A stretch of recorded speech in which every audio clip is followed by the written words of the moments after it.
Oh, Stardate, still in the 21st century. Welcome to Star Trek Discovery Pod, a sometimes funny and sometimes smart podcast covering all things new and classic Trek. I'm your Romulan ale bribe-taking captain, Myrriah Gossett. With me on the view screen, we have your starship throwing co-host Paul Satajit. Close enough. You got one. You got one, Paul. Clyde is on his way. He will be beaming in here in just a few seconds. Oh, I think I see a Clyde coming in now. There he is. Clyde is here and ready. Apparently there are 4 lights. Clyde, how are you? I'm good. Happy to be here. Good. Tonight we are talking about Disengage, the second episode of this final season of Picard. Just a few reminders, though, to get us started for those who might be joining us for the first time. Paul, where can people listen to this podcast? Well, you can listen to our podcast on Apple, Spotify, YouTube. All links are at StarTrekPod.co. And if you're loving all this content and would like to help us, like maybe consider joining our Patreon for $2, $2, 2 strips of gold press latinum per episode at Patreon at patreon.com/Star Trek Pod. Oh my God, I'm losing it. You're gonna get there. I'm high on my pun, and now I'm throwing away everything else. I'm falling apart here. I missed. He finally got a pun right, and I missed it. I mean, I don't know if it was a pun. There was a reference to Paul's introduction this time. that wasn't terrible. Like, I feel like my positronic net is collapsing. There's a cascade failure. That's what's happening already. Anyway. It happens. It's all good. Yes. So you can listen to this if you're watching us live and you can't sit through the whole thing, or you want to refer us to a friend. We're available wherever you get your podcasts. You can also join us live on Thursday nights at 8 p.m. Pacific, 10 p.m. Central, 11 p.m. Eastern time for those late night folks. And as Paul said, StarTrekPod.co. Clyde, how can people, if they're watching us on YouTube, interact with us this evening? They can't. No interactions allowed tonight? You're cutting them off. No. 4 lights. 4 lights. Cut you off. Too many weird comments last week. No, we would love for you to interact with us. So if you're watching us live on YouTube, then all you need to do is type capital P, capital O, capital T, capital Pod in the chat, and we will take a look at your comment, your question, your remark. And when we get to that special time that's coming up, you want to let us know what your thought was about this particular episode, just type capital H, capital F, capital HF in the chat, and we will take a look at your thoughts. Indeed. And I think it might be time for that part of our episodes, y'all. I think it's time for some Hot Freaks. Hot Freaks! Hot Freaks! Oh yeah, Hot Freaks time. Paul, what did you think of the episode? Well, I'm a person who is all things Star Trek. What?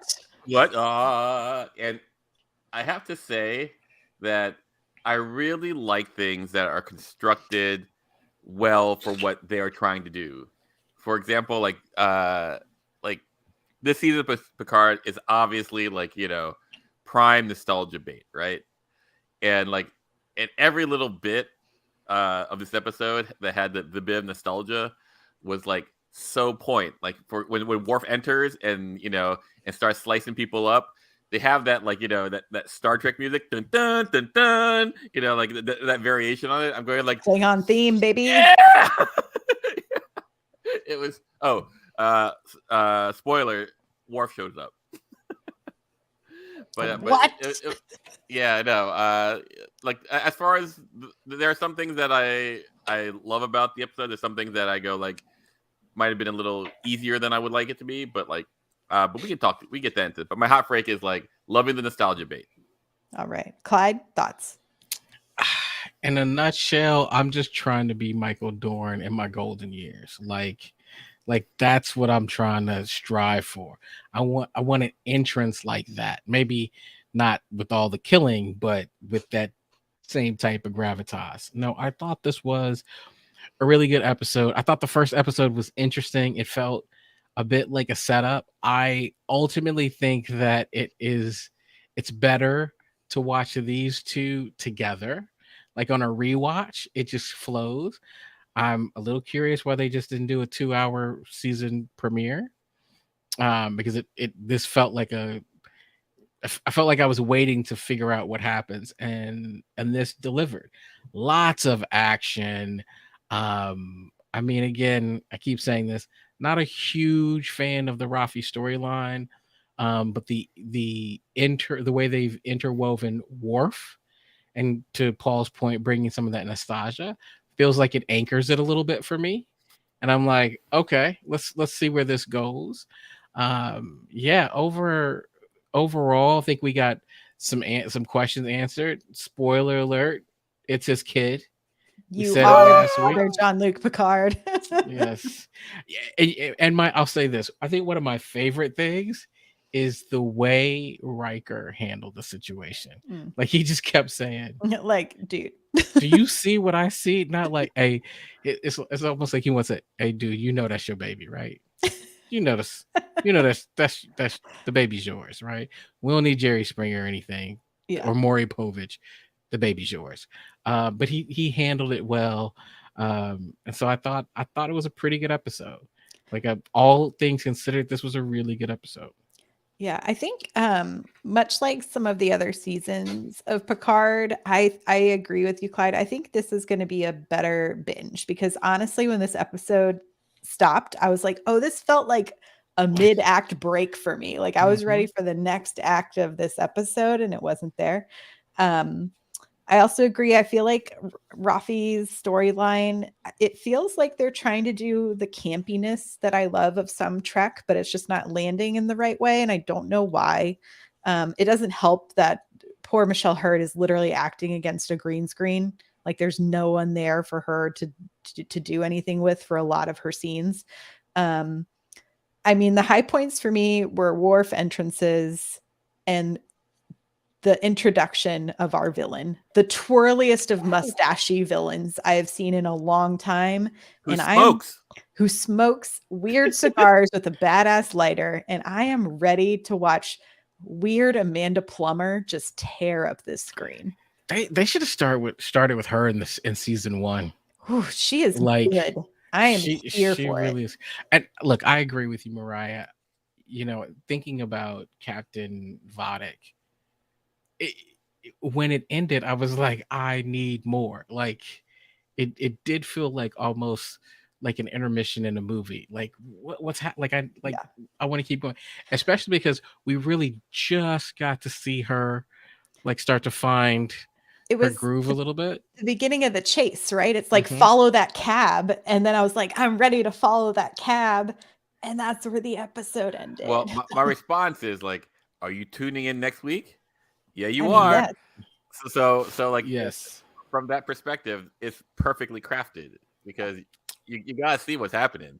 Well, I mean, here's the thing. That only works in this day and age. That only works so long, because I'm now waiting, and you're giving me 7 days to get distracted by something else. I mean, but that's, I don't know. I have like, there's the thing about all of us watching it at the same time, you know, that I do enjoy the community, the water cooler aspects of this, right? It's the same thing. I feel like the conversations we all have that are watching The Last of Us on Sunday is the same that was happening during White Lotus and all the other prestige Sunday night HBO content that we all seem to watch. You know, back when like Mad Men came on each week.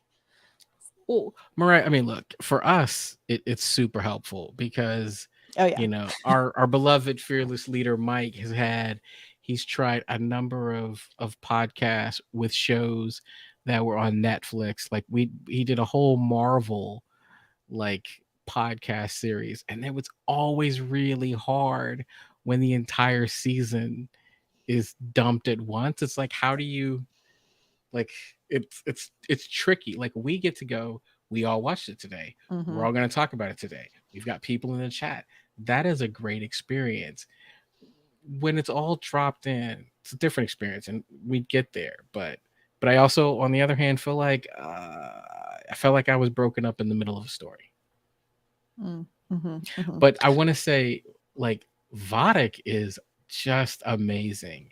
And I'm spending all day trying to figure out, because everybody's like, Vadic is the best villain. Vadic is the best villain, and I really want to know, well, why. And so I was really been thinking most of the day, what is about this character that I'm drawn to? And I realized that for so many villains, they're this pure evil, kind of just narcissistic, like villain that you're just like, okay, like I'm already Clyde, rooting for you. I'm right here. I'm literally sitting right here. Not I was cool, gonna man. say we Not don't cool. we But- don't know her motivations yet, which I think is what makes her exciting right now. Well, no, I think that's it. I think it's the excitement. Like, she brings this energy that we haven't seen before. Like, she's just like, oh, get him. Like, Yeah. she's so excited about the chase. How do you not get excited with her? Right. And like the gravitas to be like, I'm going to lower my shield so you can see everything I will destroy you with stuff loaded that you don't even know what it is yet. That's how terrifying I am. I think this is why I like lore and why Vadic, like because they're just so good, Clyde. And here's the reason: because they have fun. In my opinion, Lore has fun. Like the best villains, like Khan, like they're salivating, they're twirling mustaches, they're evil giggling, like yeah, like they're gonna do bad, and they're salivating on how this is gonna taste so good as I beat you up, like they're all. I see where you're going. Here's where I'm going to part from that just slightly. Khan and Lore are insecure and angry about something. Their villainy comes from the sense of hurt, from betrayal, from a lack. Vadic seems real secure in her spot. Like she's got this lean backness. Like, Mhm. I mean, I wanted to ask y'all. So in the beginning of the episode, when the inspectors are coming on to the Crusher ship, they refer to her, I'm assuming it's her, as the marked lady, because she does have these two kind of tear like scars running down her face. And I was like, I wonder what the significance of the marked lady might be. And in entertainment, it is an old movie. And it stars, oh my gosh. It's like I just looked this up and now it's going to leave my head. It's a Betty Davis movie about a witness of a murder at like a nightclub, and like it's like, like a courtroom sort of drama thing. And so I was like, we do love a courtroom drama in a Trek sphere, but Vedic doesn't feel like there's any connection there whatsoever. So when I Googled it, I was like, I don't think this is where it's coming from, but it's just interesting to me that I don't know. I'm like, I wonder what the marked lady has to do with, like, they're adding a lot of symbolism to this character. So that's why I'm like, I want to know what all of this is leading to. Yeah, I don't know. It feels like very arch to me, like like in a good way, in the best way, where you're like, you want good versus evil kind of thing. Like, she sits like in her chair, and I don't know if you guys remember old school Battlestar Galactica, but like I don't know. Yes, Clyde, but Myrriah may not. Wait, like the original Battlestar Galactica, Yeah, the or original. I have watched a few episodes of the original. So like there was this iconic chair that Boltar or any of the bad head Cylons sat on. It looked like a throne, but and she feels like she's in that kind of throne as opposed to like a captain's chair. Like she looks, everything about her says, I'm a bad guy. Yeah. I don't know if did y'all watch the Ready Room this week? I did not. With it. So they had a small like BTS with Amanda Plummer talking about it.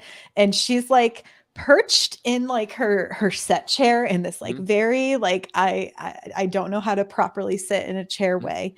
And then she was just like, I don't know if she like sits into a character for a while and it takes like what her process is as an actor, but it was so interesting to watch her body language out of the Vedic like makeup. Her lens, yeah. And but was just like, they made me, or she's just like, everyone should go watch it. It's really interesting because she's just like, they made me a really nice chair. It had a lot of room to play in. And I was just like, I'm into how much you love your chair. Like, this is great. Okay, this I was worried about what we were going to talk about in this episode, because I was like, and now I'm like, I can't wait to talk about all of it. So, I mean, to that point though, Clyde, like I think part of the reason I felt like this episode needed to continue was like we didn't move that far forward. You know what I mean? Like plot wise, exactly. Yeah. Like we had moments happen, but I think they were all moments we all knew were going to happen. Well, I mean, that's kind of what I meant. Like typically when we talk about an episode of Trek, there's a number of plot points. There's a lot of things that happen, and we kind of take them like scene by scene. Mm-hmm. Like this felt fast. Like it felt really quick. So it's like, oh man. So I say, I love it. Like, oh, we've got a couple quick reveals. But as we break it down, there's so many little nuances that we can discuss. That's what I was worried about. It's like, it just moved. I felt I felt like this one moved pretty quickly in terms of where we started. Because it's like they only moved, like the ship barely moved. We literally didn't move the ship, but and basically it's an hour like of screen, not just screen time, but like of movie time. It's like, you know, like Vatic going, you have an hour, and at the end, here's the end of the hour. Like nothing moves so it's literally an hour. So like if it feels like not a lot happened, it's because episode of 24. Yeah. That's exactly. This is episode 24. It truly was like movie time was real time. There's 10 episodes this season, I think. I'll double check. 10? I think only 10. So yes, I'm pretty sure there's only 10 episodes. So like we got some moving and grooving to do. But I wanted to bring up Choopy brought this up. Shaw looked terrified when she started talking about his psych profile. And to me, that was one of the most interesting details of the whole episode, because there's been a lot of hate for Shaw online. I find Shaw to be a very and right here. There's a lot of hate for him right here. Honestly, after this epised, I'm into Captain Shaw. See? Negative Ghost Rider. The pattern is full. Like all I can say is like he makes some strong points. Like, you know, you risk 2 of your friends for 500 of our crew. Like that's I was like, I can see all of this, and then I think he, from like a writerly show standpoint, I think he drops some really fun comedic one-liners that help lighten a lot of stuff up. And I just find his dynamic with Seven to be wonderful, because he is so by the book, but obviously there's some darkness underneath there that we're getting like breadcrumbed at this moment.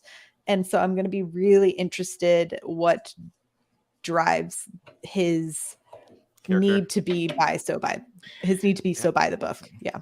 March says Shaw has potential. I would agree with that. He has a potential to be a clown, to be a perfect bozo. My phasers fire.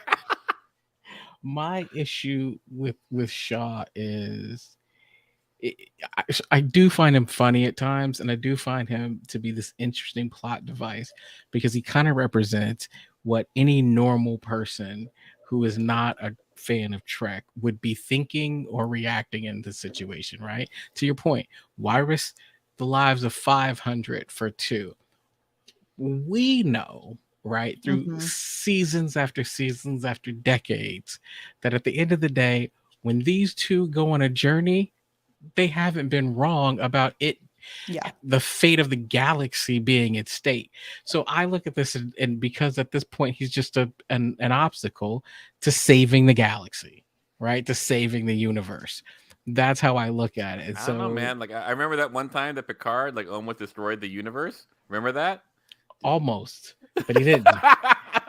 Count that up. How many times has he actually saved the universe? That's what I'm just saying. Like he's always saving this thing. He gets some mulligans.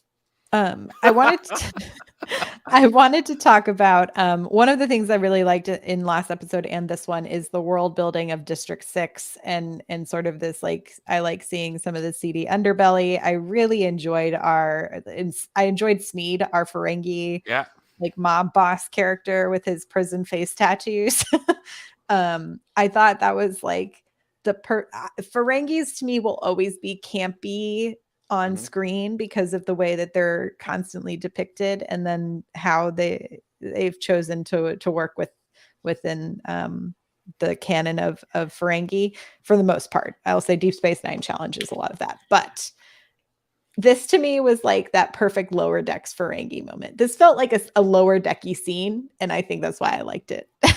Well, Myrriah, let me ask you this. In this episode alone, we see a number of chopped off heads. True. That's a little bit different, a little darker for I mean, it feels like that Trek. the discovery moment, right? Do you remember like in season 1 when we go on that ship and there's all the dismembered bodies Mhm. and we're just like, oh, this is Trek of now. And I feel like this was their like it's in this universe too. And I know I mean I've seen some comments here in the chat as well as I saw online like so many people have been waiting to watch Worf decapitate someone for decades. And they finally got it with his Kurleth. Yeah, like I actually felt like Sneed was a very like the most grounded Ferengi that portrayal of a Ferengi that I've ever seen. That's what I mean. It was like it was Yeah. camp but grounded. Like I understood this character and his motivations. Yeah. Like I really liked him.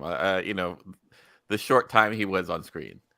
And the idea of like, oh, I like old things, like, you know. do you And think that was Cisco's baseball? I hope so. Ooh, I hope so. But I because like missed that. because like Cisco, like, you know, Cisco's with the Prophets right now. It would not be surprising if someone just snaked, you know, that baseball off like Kira's desk. You know. Yeah, I mean, we did just see it in or I don't know. I guess I'm assuming it's in Lower Decks. Kira is tossing a baseball up and down in her hand in one scene, but it's hard to tell animated to IRL if that is Cisco's baseball. But I enjoyed the nod.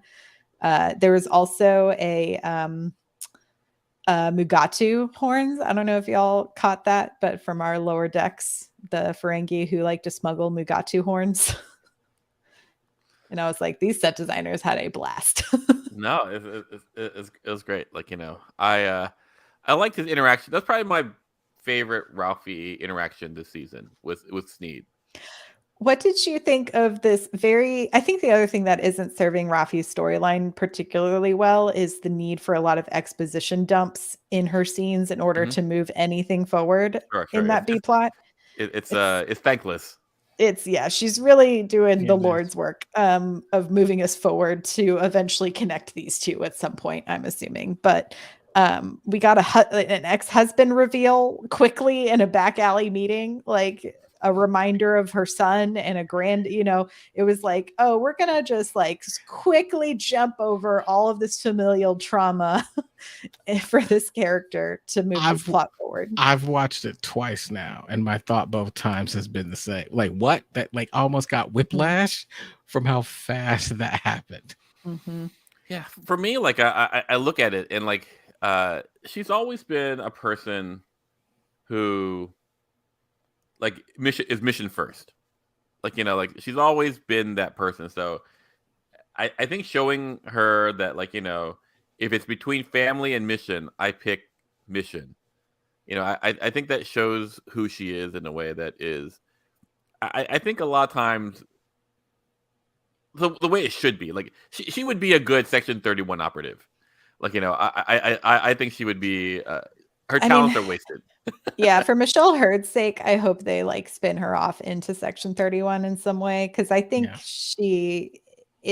I think Rafi is such an interesting character, and I wish she didn't get reliquated to this like weird B plot so that we can have the Avengers assemble of the old cast, which I know it's going to be good when it happens, but I'm just like, it's a sad disservice to a character I've grown to really like. Mm-hmm. Yeah, I think maybe that's my struggle is that she has been dumped into this kind of at least the second season in a row, this campy kind of B plot where she's always angry. And I'm just like, the character and the actress herself are capable of so much more, right? Like there's so much more you could do with Rafi. And I just don't know if we've ever really found a true niche for her kind of in the group. Where she stands up, like the way TNG did with really with like Data, right? Like finding an identity, being a critical part, but maybe not always having the storyline revolve around them, or just I'm waiting for that. I am waiting for that, but yeah, I am excited about, I think, next episode, now that we finally have her tied to one of the original cast members in plot, now that it's going to get better. Also, I think I'm just really excited to see Michelle Hurd and Michael Dorn have scenes together, because they are both really strong and great actors. And so I think there's going to be a lot of potential for things to get better for Rafi's storyline. That, and there's the mention of the mysterious weapon on Shrike. On the Shrike. So I was just like, I wonder if that's going to help us connect all these pieces a little bit faster. A fun fact is Sneed is played by Aaron Stanford in this episode, who was the lead on 12 Monkeys, which is Terry Metallis's his show from the Sci-Fi. And apparently Splinter, which was the name they used for the drug that Rafi injects into her eyeballs, was the name of the time travel tech from 12 Monkeys. So there's they're having a lot of fun in that writer's room. Gotcha. Putting stuff everywhere. Because Myrriah, it looks like we got a lot of hate for Jay in the chat. Nobody likes Jay.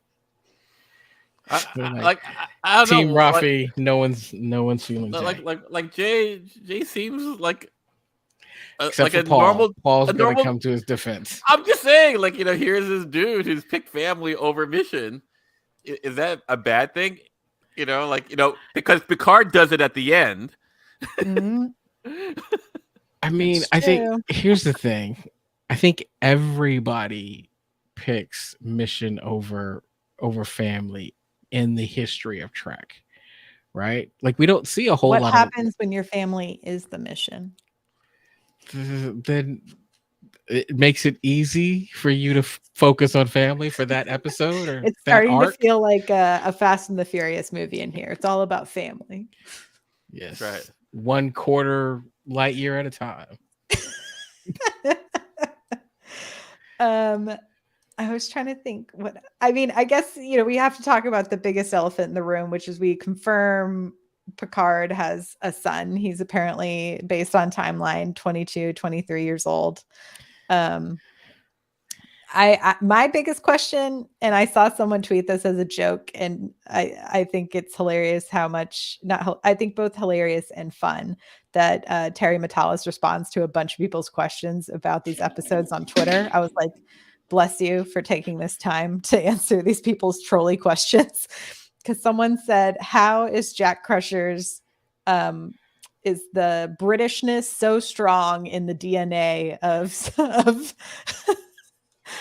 Captain Picard that it translates into a British child?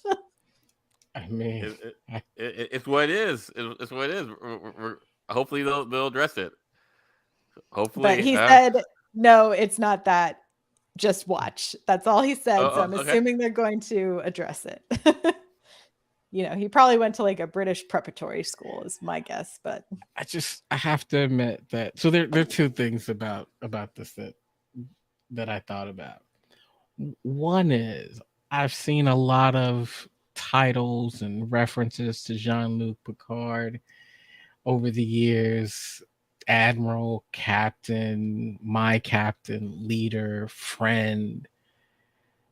Baby daddy was never on, like, in the realm of things that I would think about in terms of Captain Picard. So that's a new one. And then going back to Vadic a little bit, the way Vadic says his name is like Captain Picard. Like a Picard. really bad French accent. Yeah. But it makes me wonder, like, are people in France watching Star Trek and going, these Americans and the way they pronounce his name is driving me nuts? I mean, probably. Yeah, that would be But it's French of the future. French of the future. French of the future. That's true. What do you think? So they've tried to explain a little bit of Jack's background. He's essentially like, I'm a Doctors Without Borders, but I break the rules, but I only break the rules to help make the world a better place. It's very like I am the Han Solo-esque of this world, right? Like I feel like they've given him a lot of that dress, that kind of I'm charming, that whole introductory scene of him with the inspectors was like very wink wink nudge nudge. He may be a lot of things. Han Solo, I mean, I feel like in dress, knockoff dime store version of like Han Solo. I think we're all struggling with him right now. I feel like I'm supposed to want to be awed and inspired by him. Like it's almost like they've given me this Kelvin Chris Klein version of like James Kirk. Like I remember what it was like to see this Kelvin version of Kirk for the first time, which felt nothing like Shatner, and I was coming to terms with it. But I was like, yo, I rock with this. This is very different than what I was expecting, but it works. And I felt like I'm supposed to feel that way about Jack Crusher, and I'm just not. Like I'm just like, okay, low key, I like the story, but this character's kind of annoying right now. Oh, really? I find him very charming. Really? Am I Really? okay? Maybe I'm alone.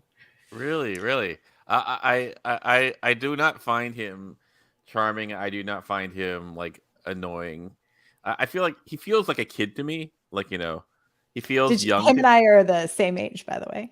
Oh well, like there you go, Myrriah. Can I play 20? That's right. I do feel that like it would seem that Beverly and Jack have lived on the edge of Federation, utopia for a while. Mm-hmm. Like it seems like that's their thing now that they ghosted the whole, that Beverly ghosted the whole crew. And I have to say that like living outside of the Federation, it's going to be a little different. Like, like Picard, all these people, they have the privilege of like living in like a place where all your needs are met. There's no need for money. Is it a wonder that here are these people who are trying to do good have to like bend the rules a little bit and perhaps be a bit of a jerk? Like I'm not defending Jack. There is like that try hard roguishness about him where I go like, no, you're not Solo, but you're a kid. Right. It's like when Shia LaBeouf grabbed the the Indy's hat in like Indy 4. And I don't know what you're talking about. Exactly. See, talking about a bad movie. I don't acknowledge his. That's right. That's right. Thank you, Myrriah. Thank you. That's right. Only I can see Yeah, you can see whatever you're talking about. Yeah. But these characters are I'm not trying to give too much gravitas. I'm just saying they're living in the reality that they have to live in. Like right. If Wesley, if Beverly and Jack were living on the frontier, basically, this is who Jack would be. This is who Jean-Luc Picard would be if he had to live in the frontier. The other thing is I wish in that flashback to the 2 weeks prior, we got to see Jack and Beverly interacting in some way. Because right now I have no idea of their relationship beyond this. I'm protecting you. You're protecting me.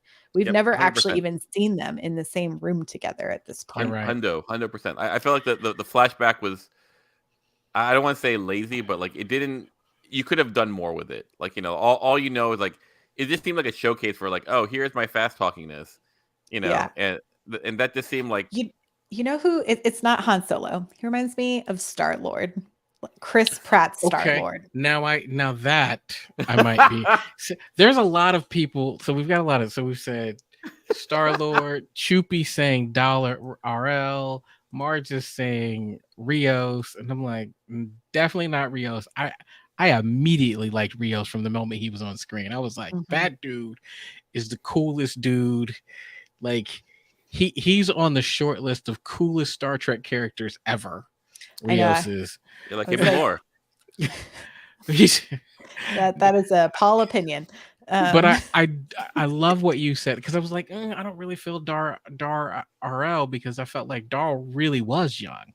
Like I was annoyed because he couldn't help it that he was young. He was so inexperienced. This is a little bit different. But Star Lord, Myrriah, talk more about that, because that feels. I mean, I feel like they're even trying to play that in. Like our introduction to him is he's playing like old 70s, like early 80s rock music. You know, it's like that era, and then he's wearing the leather jacket, and he's got like his swoopy hair, and then he's like, I'm gonna be charming with my like fast talking ways, but I have a good heart. You know, very that vibe. So far is what I'm getting. Yeah, like I like that. That was a really good one, Myrriah. I gotta give you. Clyde, do you like Star Lord? My problem is now Chris Pratt has ruined Star Lord for me, but I think Star Lord is one of those things where I'm like, okay, I can appreciate you, but I don't love you. Like yeah, like that works. Like I'm never gonna be like, you know who I love? I can't wait for Star Lord to be on screen. That's not gonna happen. However, what I have noticed with Star Lord in particular is there's been a maturation process that, you know, with and I find that with most Chris Pratt story like characters, like early on I'm like, oh my goodness, and then eventually they mature and I'm like, oh, this character is likable. I'm hoping I see that with Crusher, with Jack. I was going to ask y'all a question and then it left my mind. Any theories on what he could have? So all of this discussion of Jack Crusher started with, what do we think he could have possibly done with the information we have now? That beyond this, it's obviously not money that Vedic is interested in. What do you think she is ultimately interested in here? What is his motivation? Because it's take him alive, which I thought was a key indicator here of, was her goal truly to get him, or was it to get him to get to someone else? Like, is this a plot line to try to get something from Beverly? Is this something like, is there an issue with her, an issue with Picard? Like what is the possibility here? Well, I mean, all four. So Jack, Picard, Riker, and Beverly were all on the ship. The only one they were interested in was him. And so I feel like there's something in him. And it's interesting because if you wanted him to get to Picard, well, great, but now you have Picard, right? And Picard doesn't even know of his existence. So it's all fascinating. I wonder if there's something I'm trying to figure out. Is there something about him? Right. Or is there something that he's done? Like, is he a clone? Is he lore? Thank you, Myrriah. I exist. I am here. You know, like, you know, I'm an exobot. I'm peanut hamper. You know, like, oh, I was really hoping we were gonna go an episode without mentioning the PH word. Chiefy asked an interesting question. The way she said, I honor my terms, like maybe she thinks Picard doesn't honor something. So is there, y'all have probably a better depth of knowledge of next gen. Is there a time where maybe Picard did not honor his terms of an agreement that could warrant someone wanting revenge? No, Picard is like known for his like rigidness. Like, you know, he's not. I don't think so. I think it's ultimately just she's just emphasizing, like, you know, her power position. Like, basically, I'm gonna do what I'm gonna do, and I'm not gonna cheat you. But like you have 5 minutes, 2 minutes. Like she's just like she's just trying to reassure them. I think she did throw a starship at them. So Yeah. I wonder too if she perhaps thinks by letting them go and doing the chase that she'll get to something that she wants ultimately. That's maybe not even on that ship, but see, like when you say that, and she talks about her ship being called the Shrike and how it's a bird and blah blah blah, and and it like slowly takes something from you over time until you can't recognize it anymore or whatever. so the Shrike is a type of bird. It's also in like a book series called Hyperion, but like what the Shrike does that is really interesting is basically depending on whether it eats insects or mammals, it basically throws the animal onto like thorns and branches, impales them onto Wild. these things, and then just like eats a little, and then comes back when it wants a snack. So like it's like really just when it says methodical and pecking, like it's like like it's brutal, right? It's cruel. Yeah, I was like, I just did a Google image search. Don't Yeah, recommend it. Nope. It's called the butcher bird. Yeah. Exactly. So there are a bunch of shrikes around the world, but like this is what the one in Canada is the butcher bird, right? Like it just it's pretty interesting. So like and so when I look at this, like when they're headed toward Nebula and she's all excited, I feel like she just wants to play. She wants an excuse to like to really fuck people up. Well, I agree. I'm gonna say it now. I agree with you, Paul. What? And I'm sorry. I know. And Someone write it down. Time, everyone's the time. There's time. Seminal moment. That's right. No, I think, but in addition to that, I think kind of with that pecking, I think she wants to break them down.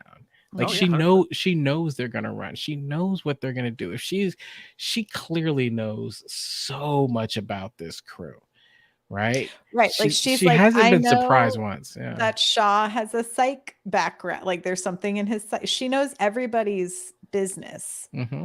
So like, where did she come from? Is she previously Starfleet and has access to a bunch of stuff? Who knows? Yeah, and so I think ultimately maybe her plan is they're gonna run, and we're just gonna we've got a much bigger ship, and this isn't gonna go the way it's gone in the past where you get really cute. We're gonna keep pecking at you. We're gonna pull you apart. I mean, she literally threw a ship at them. We haven't seen that before, and so I think at some point the idea is to break them down. Maybe not that they give up, but when you have them in a state of just like broken will, then she can extract what it is she wants from them, whatever that may be. I mean, like the word for this, she's sadistic. And they're sadistic. Like the Borg do the same thing, right? They just chase you down and then start carving you up and like chase you down. Remember that episode where like we saw a bunch of parallel Enterprises, and you have the one where Riker comes back and goes like, don't send us back, the Borg are everywhere. Do you remember that episode? Like and so like that's what the Borg do, right? But the Borg are not sadistic about it. They're not enjoying it. They just this is what I do. Where she is like, oh yay, I get to play, I get to like slice you up. Yeah, it is giving like very Wrath of Khan vibes, right? Where we at least know we knew the motivation for Khan early on, and we don't quite know it for Shaw yet, but I do get a similar villain vibe to you mean Vedic or Shaw? Because Vedic, Shaw's my hero. Sorry, yeah. It's the strike and Shaw. I was like, there's too many S things there for me to choose from. But yeah, I'm into Vedic. I'm ready to see her in all of her twirly mustache villainous glory. No, like I'm really like, this is episode 2, and like if there are only 10 episodes, like there's still trailers promise like Lord, Jodie, like Moriarty, like like how are we gonna get all these people in? I like we're on the edge of Federation space in a nebula. How am I gonna get all? So yeah, it's all very interesting to me. Yeah, there's 10 episodes. The next 2 are directed by Frakes. Next week's is entitled 17 Seconds is the title for next week. Interesting. Sure. And then after that is No Win Scenario. And then and then it's Imposter, and then Bounty, and then TBA on the rest of the titles. But the last 2 episodes are directed by Terry Metalis. So definitely our finale there. But I think that would be a great idea. So for the listeners, it says yes. Paul's Dream Show is a Shaw lore buddy road trip comedy. I think that would be great. I don't know what Star Trek fan wouldn't watch that. This one right here. Alana says, Pod, he didn't honor his terms with Moriarty. So is there something there? I was going to say way earlier in the chat, I was trying to find it, but someone mentioned, I think it's a theory from our friends over at Strange New Pod. Someone came over from their stream to our stream, talking about there's a theory that Vedic is a hologram. Interesting. That maybe, like, to be fair to, like, Picard and Moriarty bit, like, Picard said, hey, we'll study, like, how to get you off the the holodeck. They didn't have the tech for that because it's impossible at their current, at their time. But once Voyager gets back, it can, but, like, but it's impossible. And then Moriarty, like, decided, like, well, I'm not blow up the ship. I'm gonna just let the ship get destroyed. So, like, the terms of the agreement were already changed. Like, so Picard and Picard gave him a good life. Like, he's in some like mini holodeck. Like in that active memory thingamajigger. So he's doing fine. Jeremy Brown says his hot freak is the stolen tech from Daystrom is lore. Well, we've seen the like mining tunneling action happen already. So. Well, I think that. I mean, we've seen like that portal. Yeah, it's possible that Lore is the one who's pushing the button, as Rafi kept saying. That we know that whatever throwaway villain whose head we saw. What if Vedic works for Lore? That would be interesting. Like, Clyde don't like that. But I do wonder, like, I'm trying to figure out in our timeline of events, right? Like, seemingly this bounty on, like, something about Jack happened prior to this 2 weeks, right? Because the marked lady has been looking for this person. Sure. And now that he's been discovered, that's what set, like, everything in motion. So it has to have come from prior to these weapons being stolen, I believe, if the timeline's correct. Do we know when the weapons were stolen? Like, when do we meet Rafi? Like, has it been a week, a day, a month since the weapons have been stolen? I don't know. I'm asking. I would have to double check, but I feel like within this 2 week time frame is when these weapons were stolen. Sure. Okay. Cool. Seemingly. I can be wrong. No, I hear you. Marge, I'll double check some more stuff here in the chat. Marge asks, when will the Rafi storyline merge with the main story? I think probably next week, now that we have Worf involved. We'll be getting closer every episode. It'll be interesting to see how they do it. She's been undercover for months, so it is possible that things were stolen months ago, or she's been doing other projects. Who knows? Like, maybe there was like talk of something happening and then it happened. I am not sure. They haven't given us like concrete dates that I've been able to notice. I'm sure there's a screen somewhere with a tiny screen cap that I could find. Okay, get on it, Myrriah. I'll work on it. I'll go screen by screen. Nicole says, I wonder how much these ships cost to make. No one seems to bat an eye at how often they get effed up. Nicole, I mean, that's military budgets, friend. Military budgets. Nicole, also, same thing I said earlier, was Beverly on the ship when Jack bribed the Rangers? That's what I wanted to know. And that's why I wish, if this was happening, like, was she doing something else? Then she came back and she's like, what are you doing? You're going to get us in trouble. Like, I want to know more about like what their relationship is. Myrriah, that point that you made, I think that's where my struggle is, right? Is that I don't have any Jack backstory. They had an opportunity to give us a little bit about Jack to really help us feel a certain way, right? Like I saw the whole scene with him and the Finvis Rangers or whatnot. I didn't buy any of it. Like none of it really connected. Like if they had expanded it out so that I saw, a little orphan child getting medicine that they needed, then maybe at that point I've been like, okay, this is ultimately a good dude, right? But what I really saw is him bribing a cop for who knows what, right? And I'm kind of like, all right. I think there was, and to your point, having him really interact with somebody that we already know and love, like Beverly Crusher, lends the credibility from them. Like right now, you're just telling me that, like, I'm not even having not really seen them interact, because we still haven't seen them interact. Yeah. I mean, Right. Chibi does bring up that, like, he says she taught him everything he knows, blah, blah, blah. But there's a difference to me and someone I don't know telling me something, and I don't know if it's true or not. Also, like, show, don't tell. Let me see their relationship. Like, Exactly. I need to see it to know it for myself. Right. Like he's just some dude to me right now. And I'm like, I'm trying to trust you, but you haven't given me one single reason to trust you. I mean, I find him charming already. Like, he's already like got plus points in my docket here, but I'm like, I would have loved to have seen a scene with him and Beverly prior to her, like, giving. What did y'all think of we don't even need to speak the words for me to for us to know what we need to know between Picard and Crusher? I loved it. I mean, I think it's a bold choice. It's bold for television. Like it's a and the only problem with it in this is that we all know.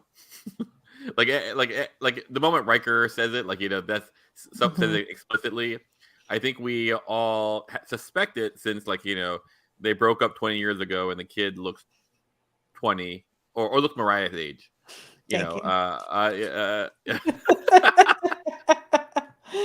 And so like we all suspected it. So like it doesn't have the same like gravitas as it would in its absence, like where, like, because people are just explicitly saying it.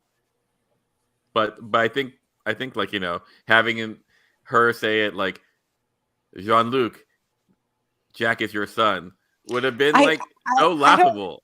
I don't need like a whole line. I think I just wanted, like, Beverly said nothing this whole episode. So I think I just needed her to be like, yes, Jean-Luc. I don't need like, it's your son. I just need her to look at him and be like, yes.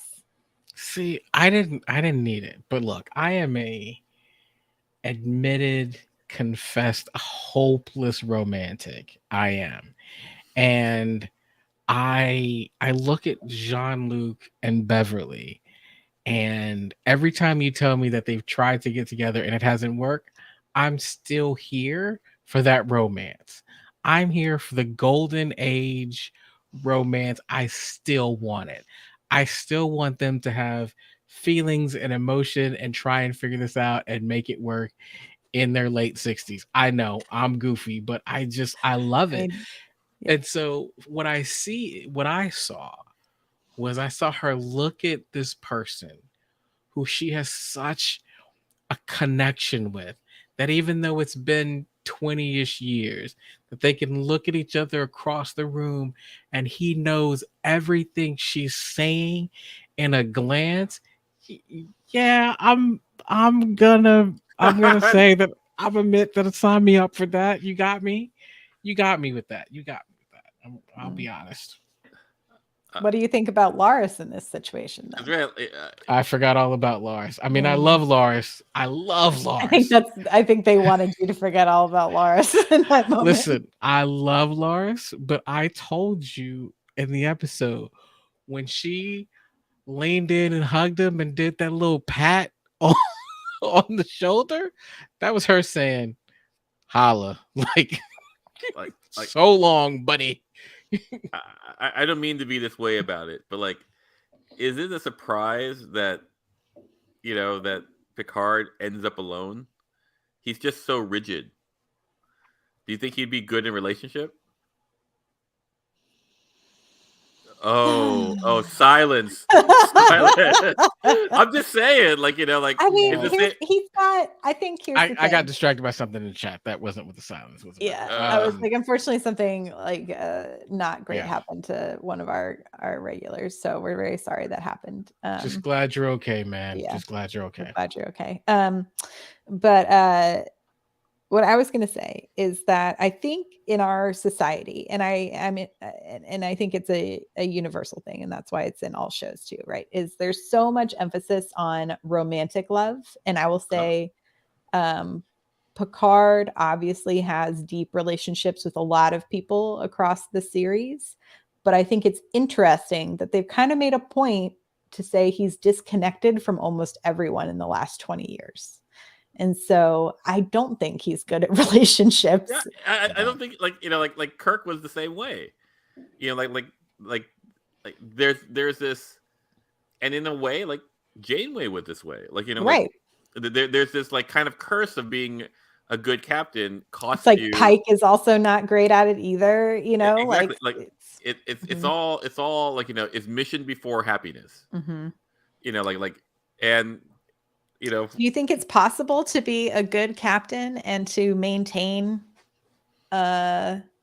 relationships? Cisco seemed to have a shot a couple times. Yeah. but with Cisco, two things with Cisco. He started out as like a lieutenant, like a commander, right? He didn't start off Mhm. as a captain, and then he went went to the wormhole aliens and left his newborn kid by. Listen, if I love Cisco. Listen, Riker has seemed to, up until this very moment, make it work. Does he? I know. I am wondering what this the problems in the marriage that we've been seeing kind of teased out here. And mind you, it took Riker like near 10 years to propose to Troy. And that was gonna happen. Mhm. So I'm just saying, like like I do not know. Is there something about Starfleet captain chair that makes you just bad at relationships? I don't know. I do imagine there's this aspect where being away on missions is too much, and like in that episode where like Picard met was it Darren? I can't Commander Darren, where he was really into her, and then ultimately like she almost died, and so he wound up going like, well, you have to leave my ship now or quit to hang out with me. Listen, Paul, to answer your question, no, I don't think he's good at relationships, but that has nothing to do with my wanting it to happen and be successful. Clyde, that's fair. That's fair. That's the hopeless part of being a hopeless romantic. You're really hoping for the success. Like I understand who I am. I do I'm not like saying that it makes sense. That's fair. I was going to just say, I think it's interesting. I was like racking my brain, and I know there's other examples, but like of recent Trek and things that I can pull out. I like that right now our stablest relationship is Stamets and yeah. What's his name? Wilson Cruz. Yeah. Culber, Stamets and Culber. Sorry, guys. It's like when you have so many, I was like, I have all the Picard names in my brain right now. You have to like shift, control, alt, delete. Like their relationship is so strong that it survived the death of one of them. Exactly. So here's what I'm just saying. Only gay relationships work in space. So that means if that logic is true, Rafi and Seven are back together by the end of this season, baby. Well, I don't know. Neither of them were in the captain's chair. That's my only thing. So maybe it's being a red shirt. Like in the old days, red shirt means you just died, and now a red shirt it means like you can't have a relationship. I prefer my theory. No, it's only gays in space get love and happiness. Gays in space, yeah, that's right. Hashtag Star Trek Pod, gays in space. No, we'll see, but I mean, I think I like the fact that we've got some reveals, right? Like they could have dragged. and drug this whole like who is Rafi's handler, and Yeah, I'm glad it- it's quick. yeah, like it's quick. I think that is I like that because now we get to move along, and it's kind of like who's next? Who's the next reveal in the episode? Any ideas? Who do you think we see next? I feel like it's got to be either Troy or Geordi would be my theory. What about y'all? Oh, you know my pick. Who's my pick, guys? Lore. Oh, there we go. I was like, I like how in unison we were there, Clyde. 1, 2, 3, lore. not just in timing, but in tone. Lore. I'm gonna go with. I think I'm gonna go with Geordi. Okay. Solid choice. Yeah. I mean, I think I'm wrong, but I mean, I think it's it's possible. You never know. All right, guys. Anything else you want to talk about with this particular episode?